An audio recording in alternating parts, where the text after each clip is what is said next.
Hello and welcome to the review for the Safari Ltd Shringasaurus. If you would like to purchase this or any Safari figure, you can of course do so at safariltd.com or at amazon.com/safariltd. And as always, you can use coupon code BIONIC to get 15% off of your purchase. This figure has a really cool overall look to it, and it's partially just because of the genus, because Shringasaurus, it is such an interesting prehistoric animal. It just looks like a fake creature to me.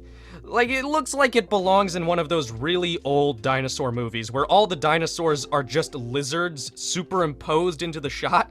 It just looks so, like, I don't know how this was a real creature, and it has such a unique, such an appealing, to me at least, kind of just primeval, retro kind of quality to it, and that's all been captured very well in this figure, not just because it's a Shringasaurus, but I really think there is something about the overall design that just does a good job of sort of capturing that aesthetic, and I just really enjoy that. The coloration on this model is actually pretty nice in person. I didn't expect it, but this brown color that makes up these stripes and spots and that's sort of blended over the back legs actually has a subtle red or purple quality to it. And of course, underneath that, we have these nice warm oranges and yellows with this paler yellow on the belly. Yeah, overall, it's not like some crazy, you know, flashy rainbow color scheme, but I just think the colors serve the model really well. The detail on this figure is similar to, say, the Parasaurolophus. It has those same really small little scales, and the molding on the detail isn't perfect. There are some little areas where you can see it's kind of a little bit muddled or a little bit smoothed over, and that is unfortunate to see, but for how small the scales are, it's not really too bothersome. Just going over the whole body, you can see just a nice little close-up here of all the scalation, all the little patterns and things going across the body. Yeah, it's just a really nice figure overall. I'm not crazy over the moon about this figure. A lot of people really like it. And while I'm not necessarily in the same boat as the people who are like huge fans of this Shringasaurus, I definitely see where they're coming from. It's just a really nice, appealing, solidly well-produced Safari figure. It fits right in with the lineup of just other good Safari figures, even if it's not particularly one of my personal favorites. Now, I am a little biased. There's a specific reason why I may not be as fond of this figure as some are. Have you noticed something about my Shringasaurus?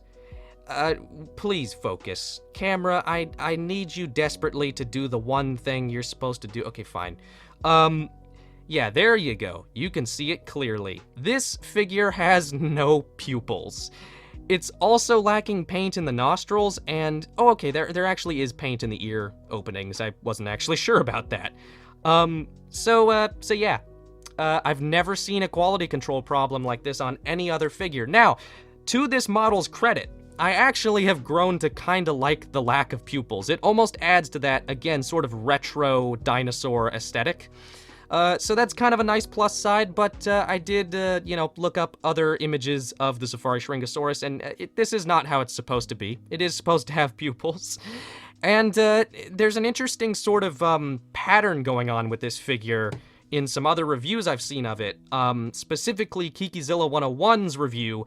His Shringasaurus, no problems with the head whatsoever, but his has toes that are like all flipped up and bent, and like one has a claw that's literally upside down. So his has a bunch of quality control problems too, and they're not even the same problems as mine. It's so perplexing. This figure has a definite pattern of having certain quality control sort of problems, but they're not the same problems. There's no consistency to the pattern.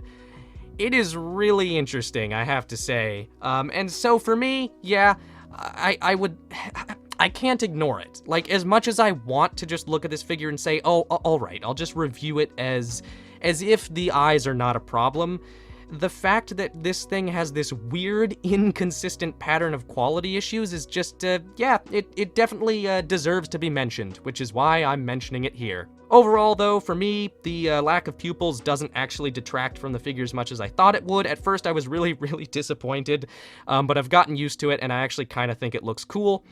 So anyhow, there you go. That's it.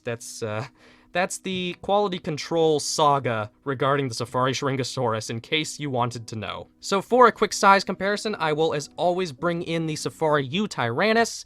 I'm going to be giving this figure, I think I would normally, if there were no quality control issues, no weird things surrounding this figure's existence, I would probably give this Shringasaurus, in an ideal world, about an 8.5 out of 10, or maybe even a 9, but I'm gonna drop it down to just an 8.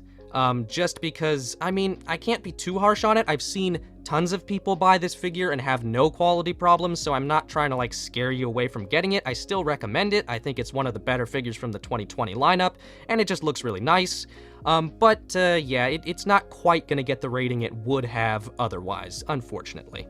So anyhow, thank you very much for watching. This was a little bit of a different review than usual for a Safari product because, yeah, there was a little bit of a story to go along with it. But anyhow, I hope you enjoyed, and I will see you all next time.